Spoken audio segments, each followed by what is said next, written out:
श्री सत्यनारायण व्रत कथा प्रहलाद्याय। एक समय निमिषारण्य तीर्थ में सौगांधी 88,000 ऋषियों ने श्री सूत जी से पूछा, हे प्रभु, इस कलयुग में वेद विद्या रहित मनुष्यों को प्रभु भक्ति किस प्रकार मिलेगी तथा उनका उद्धार कैसे होगा? इसलिए है मुनि श्रेष्ठ, कोई ऐसा पता कहिए जिससे थोड़े समय में पुण्य प्राप्त होए तथा मनवांछित फल मिले। वह कथा सुनने की हमारी इच्छा है। सर्वशास्त्र ज्ञाता श्री सूत जी बोले, हे वैष्णवों में पूज्य, आप सबने प्राणियों के हित की बात पूछी है। अब मैं उस श्रेष्ठ व्रत को आप लोगों से कहूँगा जिस व्रत को नारद जी ने लक्ष्मी नारायण से पूछा था और लक्ष्मीपति ने मुनि श्रेष्ठ नारद से कहा था। सो धन्य से सुनो। एक समय योगी राज नारद जी दूसरों के हित की इच्छा से अनेकों लोगों में घूमते हुए मृत्युलोक में आ पहुँचे। यहाँ अनेक योनियों में जन्मे हुए प्राय सभी मनुष्यों को अपने अपने कर्मों द्वारा अनेकों दुखों से पीड़ित देखकर सोचा, किस यत्न के करने से निश्चय ही प्राणियों के दुखों का नाश हो सकेगा। ऐसा मन में सोचकर विष्णु लोक को गए। वहाँ श्वेत वर्ण और 4 भुजाओं वाले देवों के ईश नारायण को देखकर जिनके हाथों में शंख चक्र गदा और पद्म थे तथा वरमाला पहने हुए थे, स्तुति करने लगे। हे भगवान, आप अत्यंत शक्ति से संपन्न हैं। मन तथा वाणी भी आपको नहीं पाती।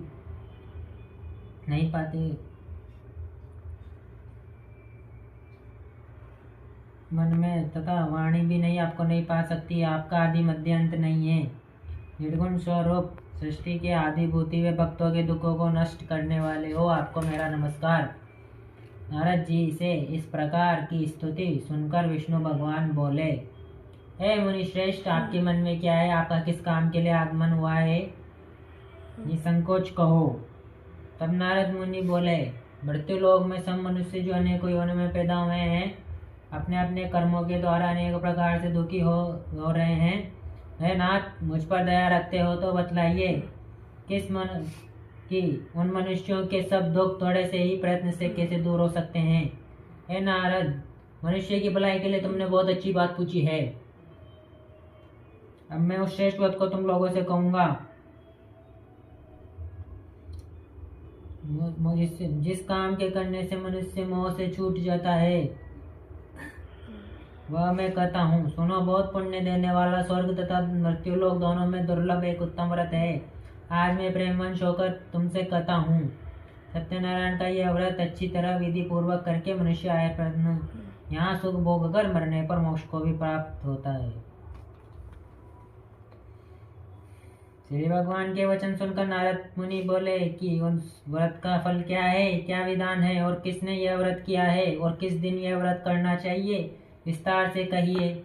भगवान बोले, दुख शोक आदि को दूर करने वाला, धन धान्य को बढ़ाने वाला, सौभाग्य तथा संतान को देने वाला, यह व्रत सभी स्थानों पर विजयी करने वाला है। आपको मेरा भक्ति और श्रद्धा के साथ किसी भी दिन मनुष्य से श्री सत्यनारायण की शाम के समय ब्राह्मणों और बंधुओं के साथ धर्मपरायण होकर पूजा करें। भक्ति भाव से निवेद केले का फल, घी दूध दही गेहूं का चूर्ण सवाएं लेवें। गेहूं के अभाव में साड़ी का चूर्ण, शक्कर तथा गुड़ लें और सब भक्षण योग्य पदार्थ जमा करके भगवान को अर्पण कर देवें तथा बंधुओं से ब्राह्मणों को भोजन करवाएं। पश्चात समय भोजन करें। नित्य गीत आदि का आचरण कर सत्यनारायण भगवान का स्मरण करते हुए यह समय व्यतीत करें। इस तरह व्रत करने पर मनुष्यों की इच्छा निश्चय ही पूरी होती है। विशेषकर काली काल में भूमि पर यही मोक्ष का सरल उपाय है। दूसरा अध्याय। सूत जी बोले, हे ऋषियों, जिसने पहले समय में इस व्रत को किया उसका इतिहास कहता हूँ। ध्यान से सुनो। सुंदर काशीपुरी नगरी में एक नित्य निर्धन ब्राह्मण रहता था। वह भूख प्यास से दुखित हुआ आनंद की चिंता में पृथ्वी पर घूमता था। ब्राह्मणों से प्रेम करने वाले ब्राह्मण को दुखी देखकर बूढ़े ब्राह्मण का रूप धर उसके पास आदर से पूछा, हे विप्र, नित्य दुखी हुआ पृथ्वी पर क्यों घूमता है? हे श्रेष्ठ ब्राह्मण, यह सब मुझसे कहो, मैं सुनना चाहता हूँ। ब्राह्मण बोला, मैं निर्धन ब्राह्मण हूँ, भिक्षा के लिए पृथ्वी पर फिरता रहता हूँ। हे भगवान, यदि आप इसका उपाय जानते हो तो कृपा कर मुझसे कहो। वृद्ध ब्राह्मण बोला कि सत्यनारायण भगवान मनोवांछित फल देने वाले हैं, इसलिए है ब्राह्मण तो उनके पूजन की तैयारी कर, जिससे करने से मनुष्य सब दुखों से मुक्त होता है। ब्राह्मण को व्रत का सारा विधान बतलाकर बुरे ब्राह्मण का रूप धारण करने वाले सत्यनारायण भगवान ध्यान हो गए। जिस व्रत को वृद्ध ब्राह्मण ने बतलाया है मैं उसको करूंगा। यह निश्चय करने पर उसे रात में नींद भी नहीं आई। वह सवेरे उठ और सत्यनारायण के व्रत का निश्चय कर भिक्षा के लिए चला।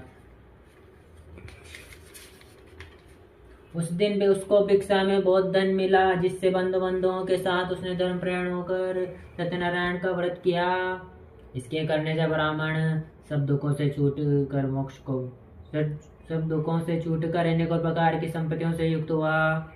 उस समय से वह ब्राह्मण हर मास व्रत करने लगा। इस तरह न सत्यनारायण भगवान के व्रत को जो करेगा वह सब पापों से छूटकर मोक्ष को प्राप्त होगा। आगे जो प्रति पर सत्यनारायण भगवान का व्रत करेगा वह मनुष्य सब दुखों से छूट जाएगा। इस तरह नारद जी ने नारायण का कहा हुआ यह व्रत मैं तुमसे कहा। हे विप्रे, मैंने अब और क्या कहूँ। ऋषि बोले, हे मुनीश्वर, संसार में इस ब्राह्मण से सुनकर किस किसने इस व्रत को किया, हम सब सुनना चाहते हैं, इसलिए हमारे मन में श्रद्धा है।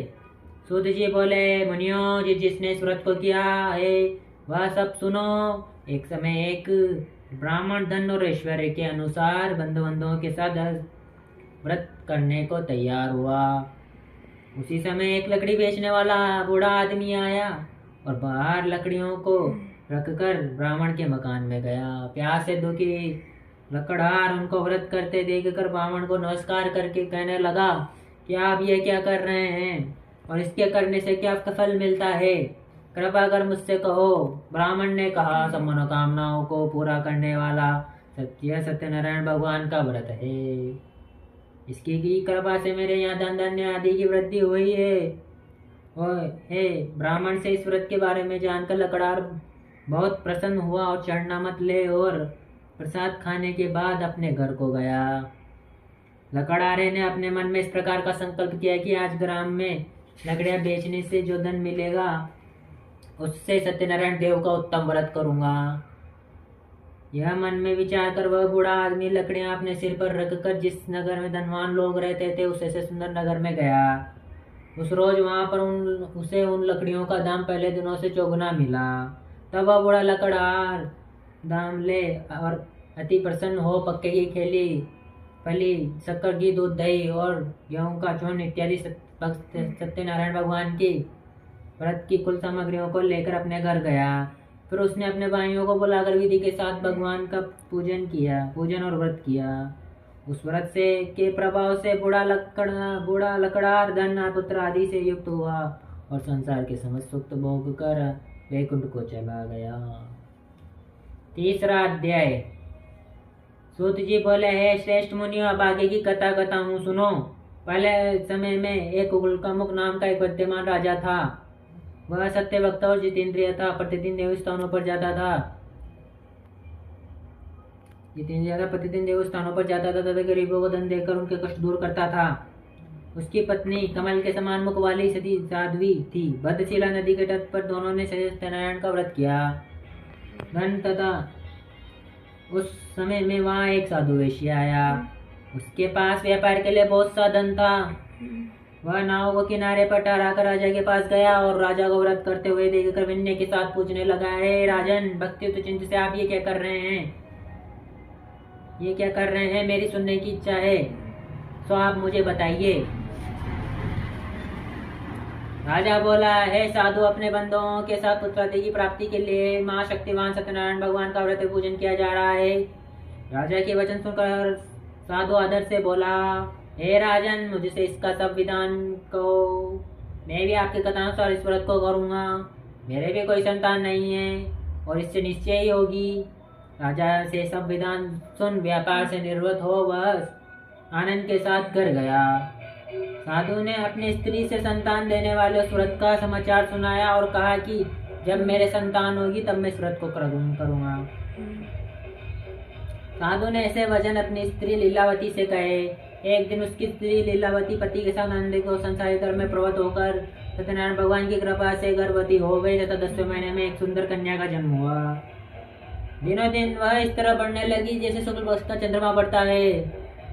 कन्या का नाम कलावती रखा गया। तब लीलावती ने मीठे शब्दों में अपने पति से कहा कि आपने जो संकल्प किया था कि भगवान का व्रत करूंगा तो आप उसे करिए।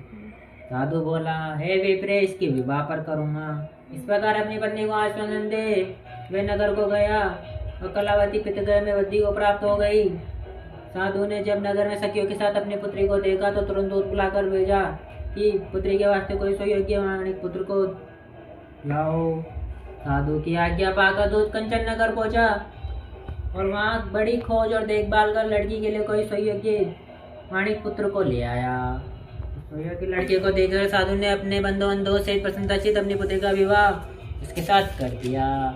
किंतु दुर्भाग्य से विवाह के समय भी उस व्रत को करना भूल गया। तब श्री भगवान क्रोधित हो गए और शाप दिया कि तुम्हें तुरंत दुख प्राप्त होगा। अपने कार्यों में कुशलता साधु बनाए जमात से समुद्र स्थित रत्नापुर नगर में गए और दोनों ससुर जमाई चंद्रकेतु राजा के उस नगर में व्यापार करने लगे। एक रोज भगवान सत्यनारायण की माया से प्रेरित कोई चोर राजा की धन को चुराकर भागा जा रहा था, किंतु राजा के दूतों को आते देखकर चोर ने घबराकर भागते हुए राजा की धन को चुपचाप वहीं धर दिया जहाँ वो ससुर जमाई ठहरे हुए थे। जब दूतों ने उस साधु वैश्य के पास राजा की धन को देखा तो उनको दोनों को बांध कर ले गए और प्रसन्नता से दौड़ते हुए राजा के समीप गए। जाकर बोले, यह 2 चोरों पकड़ कर लाए हैं, देखकर आज्ञा दें। तब राजा की आज्ञा से उन्हें कठोर कारावास में डाल दिया गया। सब धन छीन लिया। सत्यनारायण भगवान के श्राप द्वारा उनकी पत्नी भी घर पर बहुत दुखी हुई और घर पर जो धन रखा था चोर चुरा कर ले गए। शारीरिक और मानसिक पीड़ा तथा भूख प्यास से अति दुखित हो आनंद की चिंता में कलावती एक ब्राह्मण के घर गई। वहां उसने सत्यनारायण भगवान का व्रत देवते देखा, फिर कथा सुनी तथा प्रसाद ग्रहण कर रात को घर आई। माता ने कलावती से कहा कि अब तक कहाँ रही है, तेरे मन में क्या है? कलावती बोली, है माता, मैंने एक ब्राह्मण के घर से सत्यनारायण भगवान का व्रत देखा है। कन्या के वचन सुनकर लीलावती भगवान के पूजन की तैयारी करने लगी। लीलावती ने परिवार और बंधुओं सहित श्री सत्यनारायण जी भगवान का पूजन किया और वर मांग के मेरे पति और दामाद शीघ्र आ जाएं। साथ ही प्रार्थना की कि हम सबका अपराध क्षमा करो। सत्यनारायण भगवान इस व्रत से संतुष्ट हो गए और राजा चंद्रकेतु को स्वप्न में दर्शन देकर कहा कि हे राजन, दोनों वैश्यों को प्रथा ही छोड़ दो और सब धन जो तुमने ग्रहण किया है दे दो, नहीं तो तेरा धन राज्य पुत्र आदि सब नष्ट कर दूंगा। राजा से ऐसे वचन कहकर भगवान अंतर्ध्यान हो गए। प्रातःकाल राजा चंद्रकेतु ने सभा में अपना स्वप्न सुनाया। फिर दोनों वाणिक पुत्रों को कैद से मुक्त करवाया, सभा में बुलाया। दोनों ने आते ही राजा को नमस्कार किया और राजा के मीठे वचनों से बोला, हे महानुभाव, भविष्य कठिन दुख प्राप्त हुआ है, तुम्हें कोई भय नहीं है। ऐसा कहकर राजा ने उनको नए नए वस्त्राभूषण पहनाए तथा उनका जितना धन लिया था उससे दोना धन देकर आदर सहित विदा किया। वैश्य ने अपने घर को चल दिए। 4वां अध्याय। सूत जी बोले, वैश्य ने मंगलाचार्य करके यात्रा प्रारंभ की और अपने नगर को चला। उनके थोड़े दूर निकलने पर दंडित वेशधारी सत्यनारायण भगवान ने उनसे पूछा, हे साधु, तेरी नाव में क्या है? अभिमानी वाणी कसता हुआ बोला, हे दंडित, आप क्यों पूछते हो? क्या धन लेने की इच्छा है? मेरी नाव में तो बेल पत्ते भरे हैं। वैश्य का कठोर वचन सुनकर भगवान ने कहा, तुम्हारा वचन सत्य हो। दंडित ऐसा कहकर वहां से दूर चले गए और कुछ दूर जाकर समुद्र किनारे बैठ गए। दंडित के जाने पर वैश्य ने नित्य क्रिया करने पर नाव को ऊंची ऊंची देखकर अचंभव किया और नाव में बेल पत्ते आदि देखकर मूर्छित हो जमीन पर गिर गया। फिर मूर्छा खोलने पर अत्यंत शोक प्रकट करने लगा। तब उसका दामाद बोला कि आप शोक न करें, अतः दंडित की शरण में चलना चाहिए। हमें दंडित का श्राप है, अतः उनकी शरण में चलना चाहिए, तभी हमारी मनोकामनाएं पूरी होगी। दामाद के वचन सुन दंडित के पास पहुंचा और अत्यंत भक्तिभाव से नमस्कार करके बोला, मैंने जो आपसे सत्य वचन कहे थे उनको क्षमा करो। ऐसा कहकर महान शोकातुर रोने लगा। तब दंडित भगवान बोले, हे वाणिक पुत्र, मेरी आज्ञा से तू बार बार तुम्हें दुख प्राप्त हुआ है, तुम मेरी पूजा से विमुख हुआ। साधु बोला, हे भगवान, आपकी माया से मोहित ब्राह्मण आदि भी आपके रूप को नहीं जानते। तब मैं ज्ञानी कैसे जान सकता हूँ? आप प्रसन्न होइए, मैं सामर्थ्य के अनुसार आपका पूजन करूँगा। मेरी रक्षा करो और पहले के नौका में धन भर दो। उसके भक्ति युक्त वचन सुनकर भगवान प्रसन्न हो, इसकी इच्छा अनुसार वर देखकर ध्यान हो गए। तब उन्होंने नाव पर आकर देखा कि नाव धन से परिपूर्ण है। फिर वह भगवान सत्यनारायण का पूजन कर साथियों सहित अपने नगर को चला। अब अपने नगर के निकट पहुंचा, तब दूत को घर भेजा। दूत ने साधु के घर जाकर उसकी स्त्री को नमस्कार करके कहा कि साधु अपने दामाद सहित इस नगर के समीप आ गए हैं।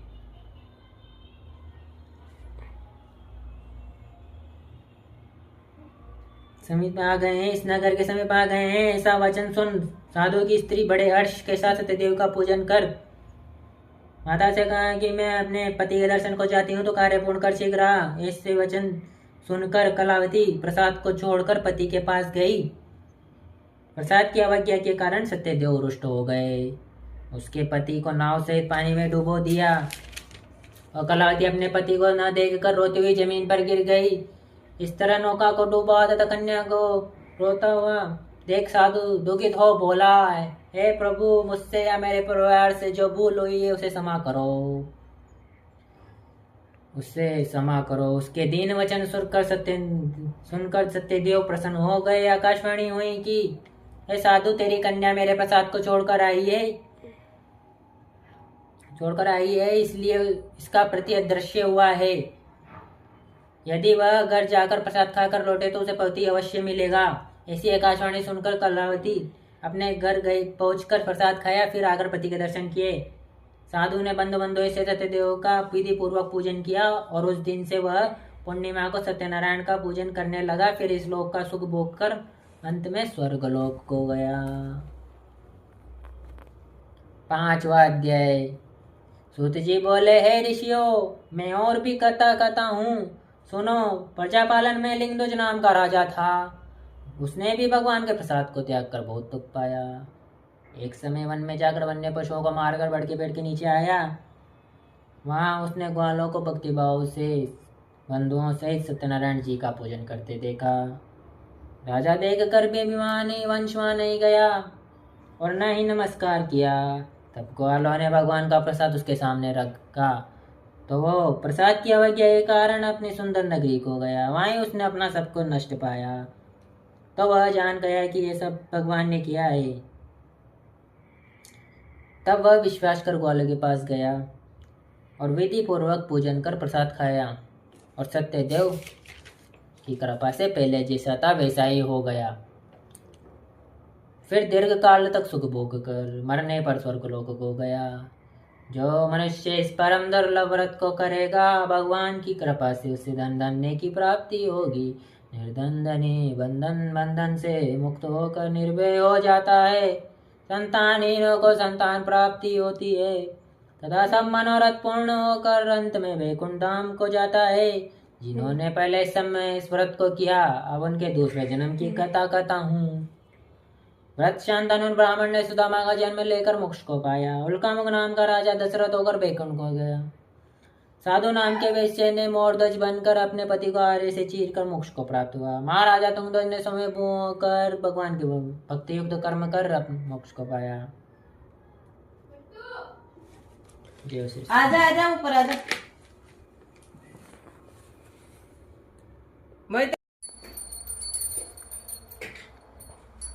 आरती श्री सत्यनारायण जी की जय। लक्ष्मी श्री जय लक्ष्मी सत्यनारायण स्वामी जन पताधरण से रत्न जड़ अद्भुत चावेर भारत करत घंटा दाम निवाजे जय भयो काली कारण देव गर्जन गोर ब्राह्मण वंचे गंज महल जीव बल लील कराल जिन पर कृपागरी गणत एक राजा चिंती विपत्ति नित्य मनोरथ पायो सद्गत गिरिनी गोपाल भोग्यो प्रभु जी फिर स्तुति कीज भाव भक्ति के कारण चिन्ह चिन्ह रूप गद्दारण चिन्ह काज करायो